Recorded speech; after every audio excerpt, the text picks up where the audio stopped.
mereka, invisible hand, Zionis Yahudi. Mereka punya agenda besar. Nah, nggak boleh ada yang menghalangi agenda besar ini. Namun agenda besar ini sudah dibuka terang-terangan oleh Donald Trump. Inilah agenda besar, inilah final dari Zionisme internasional.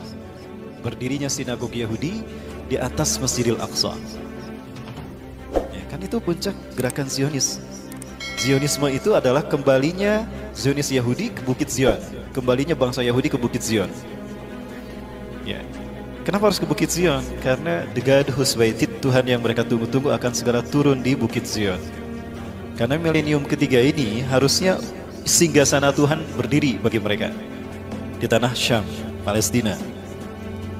Tapi sampai sekarang sudah 300 terowongan dibuat, gempa sudah diuji cobakan, kok nggak hancur-hancur tuh Masjidil Aqsa?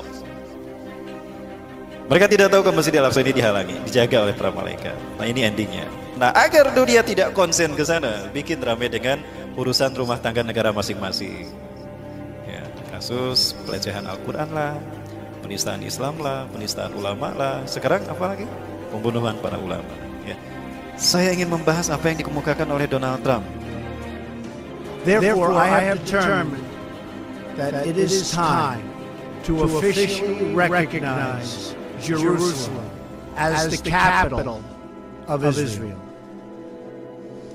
While previous presidents have made this a major campaign promise, they failed to deliver. Today, I am delivering.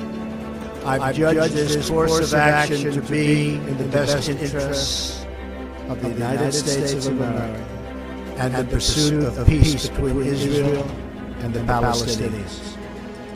This is a long overdue step to advance the peace process and to work towards a lasting agreement. Israel is a sovereign nation with the right, like every other sovereign nation, to determine its own capital. Acknowledging this is a fact is a necessary condition for achieving peace. Inilah arti dari pernyataan Donald Trump. Hikmah yang bisa kita petik, makna yang dikandung dari tersirat pernyataan Donald Trump tadi. Today I recognize that the Jerusalem is the capital of Israel. Maksudnya memberikan izin kepada Benyamin Netanyahu untuk mewujudkan segera apa yang menjadi cita-citanya. Ya, ini cita-citanya Bapak Ibu.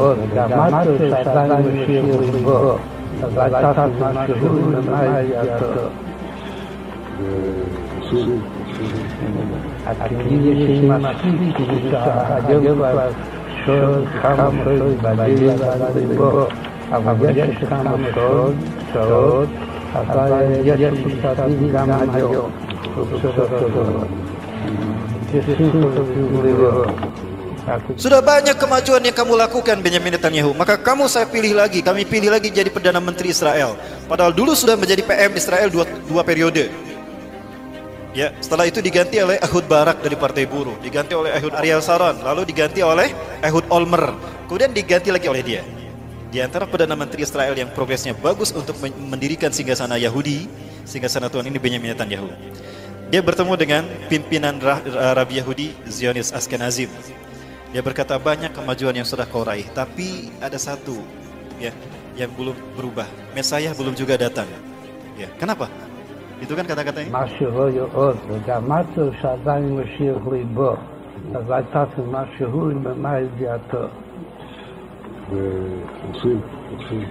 Bapak Ibu yang dirahmati Allah, Zionis Yahudi punya ambisi untuk menguasai dunia. Ini sering saya sampaikan, The Jericho Project, program yang pernah ternyata diakui oleh seorang misionaris di Indonesia.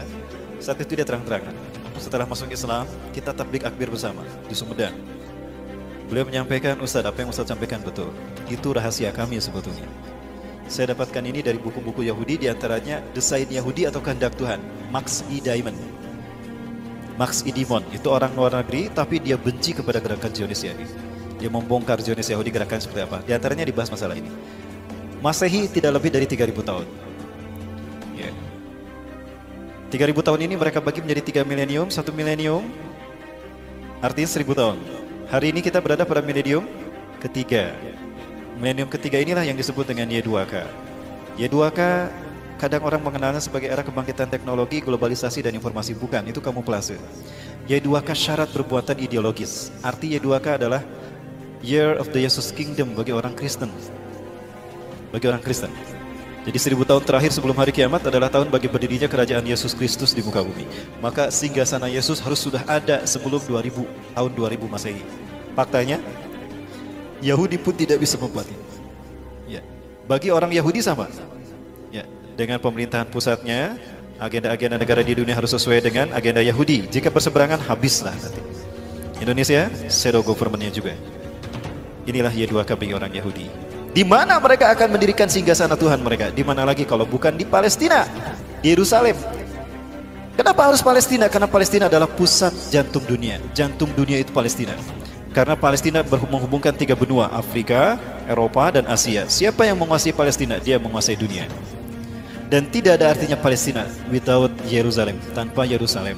Dan tidak ada artinya Yerusalem tanpa sinagog Yahudi. Di mana sinagog Yahudi ingin mereka bangun? Di atas Masjidil Aqsa, kiblat kita yang pertama. Ingat Bapak sekalian, ini kiblat kita yang pertama. Rasulullah sebelum menghadap ke Mekah, ketika masih berada di Madinah, setelah Isra Mi'raj, Rasulullah SAW menghadap ke sini 16-17 bulan. Setelah turun surat Al-Baqarah 144 menghadap ke Masjidil Haram.